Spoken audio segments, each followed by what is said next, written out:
last time we talked about pre-workout nutrition.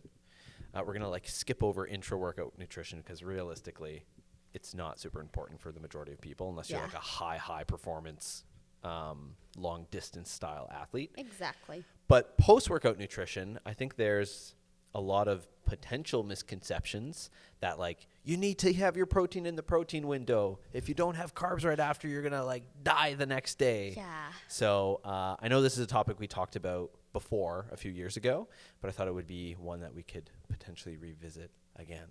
Yes, So, I think we can definitely revisit it. and is this similar to your pre-workout one where you're like, and I have new data? I Or is do. it, okay, well, there Not we go. even. No, honestly, it's more like I just have a better realistic perspective because just like the pre-workout one, I think when I was trying to explain this as a student, I was just regurgitating textbook stuff, which is like, sure, it's technically correct, but I think I was thought it was way too important. I was like, well, this is what I was taught was ideal, this amount of grams and this amount of timing. So like there's data to show that it makes a difference. So everyone should care about it. But it's like realistically, like most people don't, again, need to worry too much about it. And I think before I was quite obsessed with it, the protein window. But I think I have changed my mind on that. I do think there's some validity to it, but I think that most people realistically don't need to worry too much about it. Okay, let's talk about it. So Anna 2.0, what, when we think of post-workout nutrition, is it important for the everyday person that's just, looking to lose a few pounds, tone up, build a bit of muscle? Should this be a major concern of theirs? It should not. Just in case someone didn't listen to the pre-workout podcast, I'll make this really quick. Basically, if you are just trying to lose weight, if you're trying to build muscle, if you're generally eating healthy, or even if you aren't actually, just the main thing that you should focus on is just your overall nutrition and being consistent with how much and what you're eating overall throughout the day, not your post-workout nutrition. It really won't make a huge difference. Or another reason you might want to focus on it is if you're working out really frequently, because we can talk about this in a sec. It's more important, the protein window or what you eat after your workout is way more important for recovery than for building muscle. So maybe if you are someone who works out every day, or you're going to do another really hard workout or a workout you really care about and want to feel good for the next day, that's when you would need to care. That was supposed to be fast. That wasn't fast. No, it's okay. That's good. So you bring up the point, and we can dive into this. Whereas, there's the misconception of if you're doing strength training, you need to have protein right after to help you build muscle, where that isn't necessarily the case. It actually isn't. So I think that probably the older myth really, or it's basically a myth, was that, there's 45 minutes after your workout, and that's the ideal time to eat protein because, you just tore up your muscles, you depleted your energy. So if you don't have protein and carbs right after your workout, then you won't rebuild them. People used to think that that was the period that your muscles take in the protein and recover, and if you miss that period, then your workout was useless. So that is not quite true. Yeah. But then I also think that now that people are kind of realizing that practically it maybe isn't as important as we thought before, now a lot of people will say that it's zero importance, it never matters, it's totally a myth, there is no window. So it's somewhere in between, which is kind of annoying. But I guess that's why we're doing a whole podcast on it, because there's a lot to talk about. Cool. So should we talk about when it matters, or? Yeah. Let's do that. So I want to dive into what you said a little bit more, though.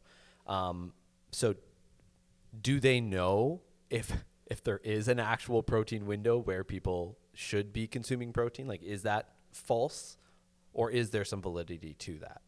There is a lot of validity to it, yes. So they, as in I guess scientists, nutrition scientists, yes, there definitely is some validity. So I think I don't want to, I'm going to say this statement, but I don't want people to cling on to it too much. So there is 45 minutes, roughly, depending on the person and the circumstances, around 45 minutes after your workout where your muscles they know they've just been depleted. So there's the super compensation where they're very, very receptive to taking in carbs and protein really quickly. So they really want to take in protein. They really want to take in carbs. And then after, it just slows down. Doesn't stop. It'll still happen. It's just slow. Gotcha. But there is a protein window. It just might not be that important. And it's not necessarily for muscle building, but it's more so for recovery? Yes. Okay. So I think whenever I explain this, it might be a bit confusing. So I'm going to explain it, and think if you could listen to it from like a very new person's perspective. Yeah. And if it doesn't make sense, I'll try to reword it. I'll ask. Don't worry. Okay. I just don't want to create like misconceptions or make people stress out about it. So basically, there is this window, right? So 45 minutes after your workout, your muscles are really ready to take in protein and carbs and refill your energy and also recover your muscles. So that is true. However, if you miss that window, let's say you don't eat until like 5 hours later, or, that night, or even the next day, or something like that. Like you do everything wrong. You totally miss the window. Your muscles will still eventually take in all the protein and the carbs it needs to rebuild your muscles bigger and stronger, right? So you haven't totally just missed your chance to make any gains. So you'll still recover. You'll still build up your muscles stronger. It'll just take way longer. So basically, instead of recovering, like feeling pretty recovered and ready to go again in maybe 8-10 hours, it might take you 1 to 2 days. So you'll still make your maximum potential of gains. It'll just be really slow, and so will your recovery, right? So you can see, if that made sense, you can see that this doesn't really matter if you're not going to work out the next day, or you don't need to go really hard the next day. But if you have a really important workout that you want to feel fully recovered for the next day, let's say within 24 hours, then that's when it's important. And would it be important to have it within the 45 minutes or just even like 3 hours? Okay, yes, that's the next point. So theoretically, the 45 minutes doesn't mean you need to eat during this time. This is where it gets confusing. You don't have to eat during that time. You just have to have some amino acids and glucose molecules. So basically, broken down protein and carbs in your blood during that time. So that could be that you were eating during that time, or it could mean that maybe you ate before. Maybe you ate right before your workout. Maybe you ate, and that's where Pre-workout yes, nutrition. exactly, pre-workout nutrition. So if you eat, let's say, like you were saying, 3 hours before, you'll still be digesting all those carbs and protein during your workout and after your workout. So it'll still be in your bloodstream to kind of hit that window, right? So if you ate even within a few hours before, or now they're saying even a few hours after, you can still get most of those benefits. So 45 minutes is like ideal. After that, it's not like all or nothing. It's kind of like, it's not like a switch. It's like a what's that called? A dimming switch. A dimmer. Yeah. So it'll just get slower and slower and slower and slower. Yeah. Right? So even if you do it within a few hours, you could still be fine. You might be 90% instead of 100%. Or if you eat before, then you'll still have those amino acids in your blood. So it's and let me know if this makes sense. So it's important, but it's similar to the pre-workout nutrition where it's like, yeah, in a perfect world, if you're trying to be optimal, yes, ideally you want to eat 2 to 3 hours before. You want to have a certain amount of carbs, some proteins. Like that's going to give you the best possible workout if you want. But it's like definitely not necessary for 99% of the people. When we think of post-workout nutrition, is it sort of similar where it's like, yes, like in a perfect world, you're going to have protein and some sort of carb within, 45 minutes to 3 hours after your workout. If you don't, it's not like the worst thing in the world. You're not going to automatically gain all the weight that you lost back, or all of your muscles are going to fall off. Like that's not necessarily the case. It's more so optimal is focus on the 45 minutes after. But other than that, it's not the hugest deal. Yeah, exactly. Other than that, it's not the hugest deal. So maybe instead of being 100% recovered, you'll be 90% recovered. Another really easy way to say that is, yes, first of all, it depends how extreme you are and how, if you need to be optimal. So just like you were saying. And then the other Spark Notes version is if you need to feel recovered the next day for your workout. Yes. Have some protein or carbs before, somewhat close to before or after your workout. And then you should be okay enough. You might not even notice the difference. Cool. So yeah, basically just to be recovered in time for the next workout. You will always make all your gains though if you're eating enough protein throughout the day. You just might feel a little run down if you're working out soon after. So the bigger focus that people should have is literally just eating foods throughout the day. Because realistically, if you had a well-balanced meal, maybe with a little bit less fat, before your workout, 2 to 2 hours or so, you're going to be very well fueled for your workout. And then if you have some sort of meal after your workout, chances are you're going to get the protein and the carbs that your body needs to recover for the next day. Exactly. So like, it's more so worst case scenario if you have nothing, but I think very few people will work out and literally just go to bed right after eating nothing at all. Yeah, definitely not. Cool. Yeah. Okay. So you should be fine. That's You interesting. should be fine. And also, exactly, like the protein at your total daily protein will matter how much muscle you're going to build. Yeah. I think, because even with our members, we still talk quite a bit about like having your protein after your workout and having a carb. It's not so much about us trying to be optimal. It's actually more so about building habits. Yes. And I think that's where some of these things come into play, where it's actually not the worst misconception to have protein after your workout, because that's just a way to ensure that you're going to get enough protein in your day, where you're actually tacking it on after a cue that you do, which is working out. Yeah, totally. And I think that's probably more important than people realize. I know, like, when you tell someone that there's a physiological reason they're doing something, you're way more likely to do it. If someone's like, Anna, have your protein after your workout because we're trying to build a good habit, I'd be like, whatever, I'll have it whenever. Like, my habits are going to be fine. So, yeah, I think it also is, it's definitely not a bad thing. We could also say that. It's definitely not a bad thing. And I think habits are way more important than people think. So, Definitely. way more important than the optimal recovery kind of thing.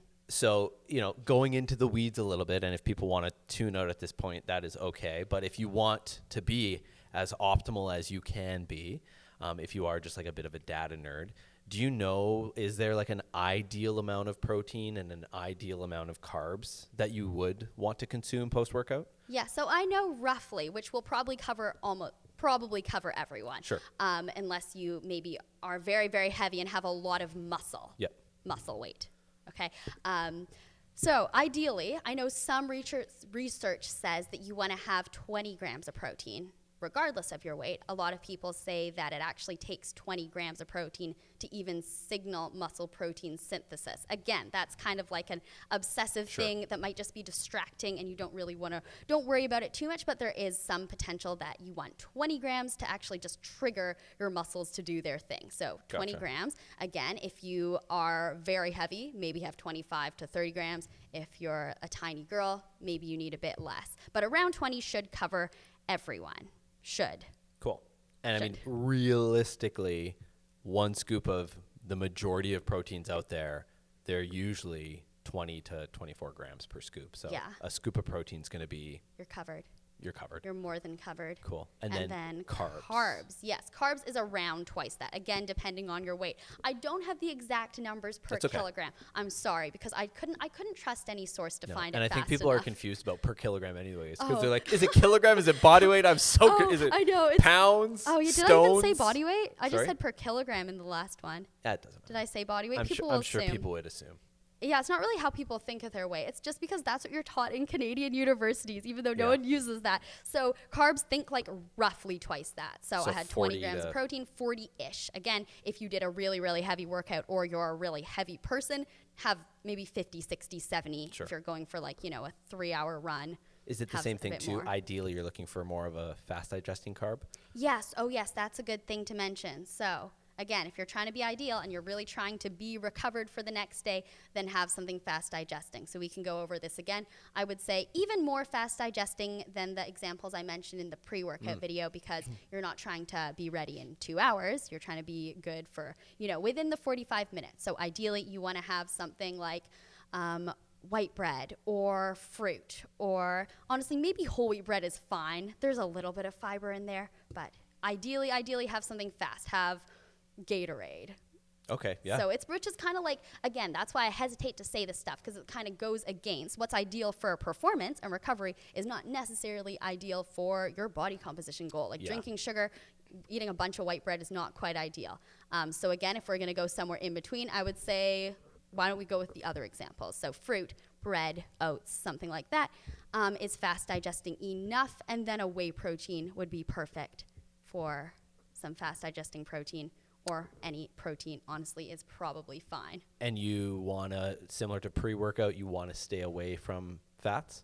Oh, yes, you do, because doesn't that slow down the digestion of the protein and the carbs into your bloodstream? No, you're not making that up. That's totally true. Yeah, that's exactly true for post-workout nutrition as well. So you don't want to be you can have this after the period's over. Yeah. It sounds so obsessive, but again, don't be having a ton of like oil or avocado or really fatty meat or have tons of veggies or anything really, really fibrous, just because it's going to slow down the digestion. Right after your post-workout period, let's say you're an athlete trying to do ideal things, you're eating some really fast digesting carbs and protein after, maybe an hour or two after, then you should have a good, like, sustaining meal with some veggies and healthy fats and protein and all that stuff. So you want to be staying away from fiber post as well, ideally? Yes. Okay. Right after. Gotcha. Right after. So just a bit of a, this isn't necessarily related to this, but more so just with fats, because people might be hearing this and they're like, wait, so I can't have fats before, I can't have fats after. And we're not saying you can't. We're just saying this is, once again, ideal, optimal. But when we think of the best times to have fats, I've always heard, if you're having more fats in the morning, that could be good because your body has been depleted for so long during the night, where it's nice to have something that's calorically dense in the morning.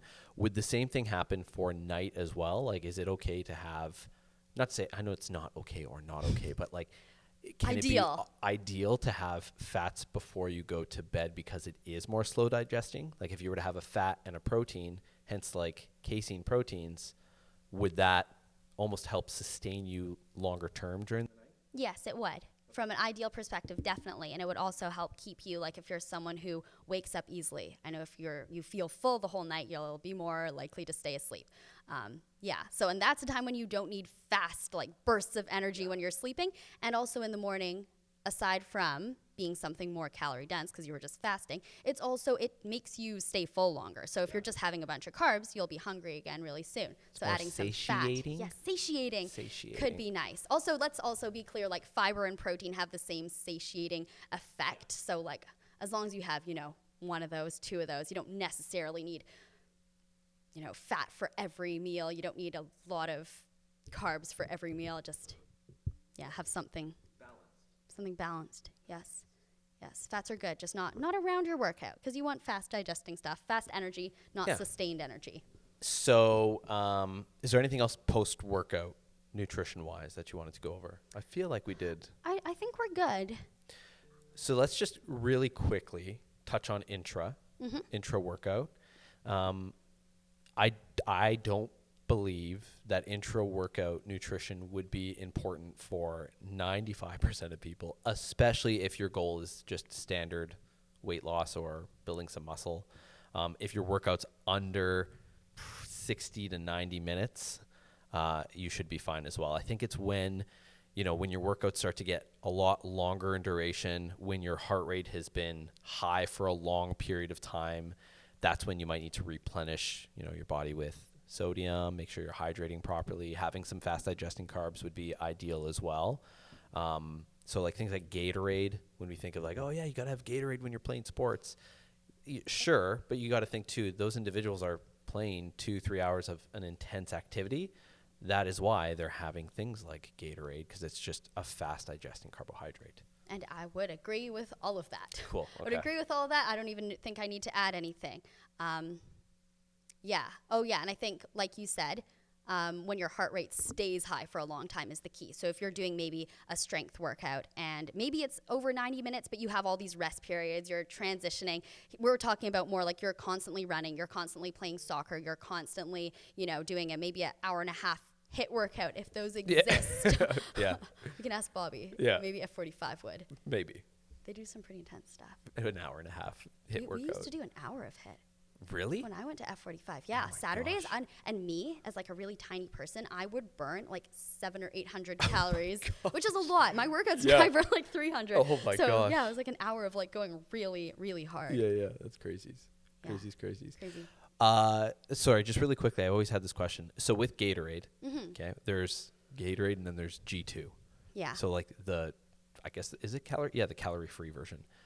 Right? I think G2 is calorie free. G2 is lower calorie. I'm pretty sure, actually, I'm very sure. It's 60 calories per bottle instead of whatever the other 200 or something calories. If you're doing that, okay, you're running a half marathon, would you want the sugary Gatorade, not the G2? I would want the sugary Gatorade, yes. Gotcha. I would want the sugary Gatorade. Is the G2, why would someone have this then? Is that literally just like, I like the taste of Gatorade and I want, like, the same amount of electrolytes? I don't even really know. I don't know about the electrolytes. I just know that there's less carbs in it, less glucose or whatever kind of carbs are in there. So I don't think it would really make any sense, because if you were at the point when you needed Gatorade, you want to have, I know like regular Gatorade is like the optimal concentration. So it's not going to, give you way too much water in order to get the amount of calories that you want, but it's also not going to like dehydrate you and stuff. So I think G2 is more like, you like the taste of Gatorade, or maybe you're somewhere in between. Maybe you're borderline. Maybe you did like a 14K run and you're trying to lose weight and you're like, have a little bit, but like not a lot of liquid calories. I honestly have no idea. I don't know the purpose of G2. I wonder from like an electrolyte standpoint if they have the exact same concentration. I don't know enough about it, so I'm speaking out of term. I don't either know enough about Gatorade. Okay, I just know regular Gatorade is optimal if you want to, basically absorb all the have the optimal ratio of the carbs you can absorb and the water you can absorb. Yeah. That doesn't screw your stomach up. But I don't know what G2 does. What used to be one of my favorite post-workout little treats, orange Gatorade and vanilla protein. Oh, that sounds really good. It's so good. I've tried that here. Someone gave it to me. I forgot who, though. Best. You guys were all doing it, right? Yeah, it's the best. Any Gatorade and vanilla protein. It has to be vanilla protein, though. Yeah, creamsicle kind of thing, right? Yeah, it's like, do you want a purple creamsicle? A blue one? I don't know if it would be called a creamsicle at that point, but yeah, those are good. Or what would it be? I don't know. If it's grape, or I know orange creamsicle. But is orange the only creamsicle, or is grape ice and ice cream a grape creamsicle? I don't know. I think it is. These are the questions that keep me up at night. They are, but I used to call them unofficially all creamsicles. Yeah, I think that would be acceptable. Okay, that's good. I'm glad we established this. Anything else before we go? No, I'll probably think of something after, but I think we fine. covered enough. This was a little spontaneous. Did that make sense? For sure. And you barely looked at the camera. Okay, I was trying really hard. I know you would every once in a while, and then you'd be like, trying "Oh no, not to. don't do it." I'm trying not to look too narcissistic, and now that you say it, that's totally what the pre-workout one is gonna be. Yeah. I'm always like, I'm gonna make sure I call it every single time. It's fine. You're just talking to me like this the whole time. Yeah, it's quite cool. Well, thank you for taking time out of your busy day. I do appreciate it. You're welcome. I am very busy. Yeah. Very busy. Okay. See you, Anna. Thank you.